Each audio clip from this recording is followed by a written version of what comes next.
Welcome back, Truth Seeker. In the headlines, Friday, November 22nd, 2024, Trump expected to offer Kelly Loeffler job as Secretary of Agriculture. And this is another appointment of a person who has absolutely zero experience in the field. And people really should stop and ask, what is the meaning of this? Why are we appointing people to positions where they have zero experience?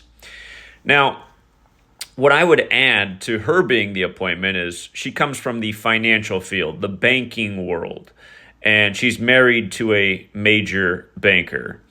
And Marion Nestle wrote the book over 2 decades ago, Food Politics, about how when it comes to the federal government and food policy, it is all money driven.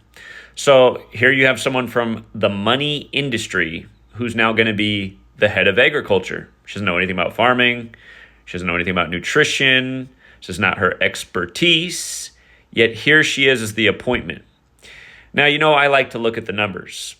She's going to turn 54 years old on November 27th. That's 5 days after her assumed appointment. The request imminent, and assuming she takes the position, she will take office with Trump in 2025 at age 54.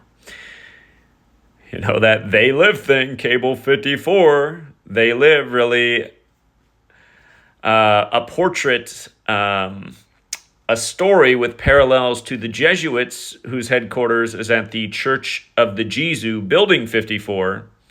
Again, 54, this very special number to the Jesuits in their history, including the first Jesuit university being created by 54-year-old John Carroll, when John Carroll also equates to 54 like Jesuit order.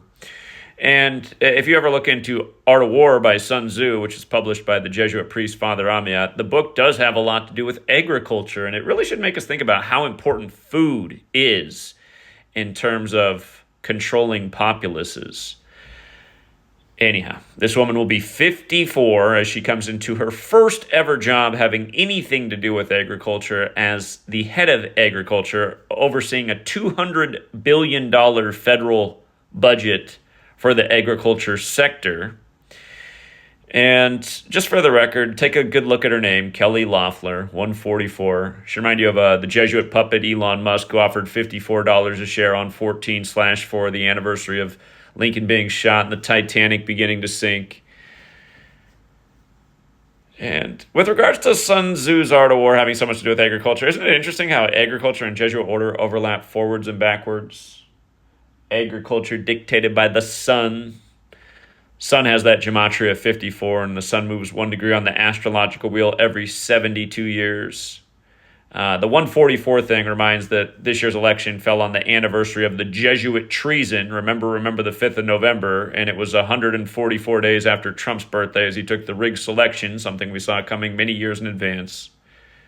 And again, his tagline, "You're fired," 144 and 54. For months he's been barking on about how there haven't been enough firings in the Biden administration. You would think the real mark would be that you got the right people there so you didn't have to fire them. But, just, again, the symbolism of this and the many appointments, a guy with Templar tattoos on his chest on the Superior General's birthday becomes the head of the Pentagon, and we'll see if that stays, because right now he's also under pressure like Matt Gaetz for sexually abusing women. But yeah, Kelly Loeffler, no agriculture experience, big banking experience. She's worked for Citibank, William Blair and Company, the Crossroads Group. She's part of the Intercontinental Exchange, a financial service provider and commodity provider, and she married the firm's CEO, Jeffrey Sprecher. So, again, if government was sincere and these positions or these offices were actually about what they're titled. I mean, wouldn't you want somebody who's really knowledgeable about agriculture? Someone who's really knowledgeable also about human health and development. I'd want somebody who's also intelligent financially. I would want that as well. I want them making smart decisions with people's money if it has to be this way. But we got somebody strictly from the money world. And again, look into Marion Nestle's book, Food Politics, about how the whole federal government's food policy is all money-based. And it's all left open to the highest bidder. And if you read the article, this woman helped raise a considerable amount of money for Donald Trump, so that her reward is she gets put it someplace in the cabinet. Here, how about agriculture, Kelly? Would you like to sit there on your token chair? Yeah, but like I always say, guys, revolution or bust. This federal government needs to go. It really does steal through us through what's called taxation, and then it takes our money and siphons it up to the top and spends it on crazy things in nonsensical ways. And I mean, here's just the latest example. We'll leave it there for now, and until next time.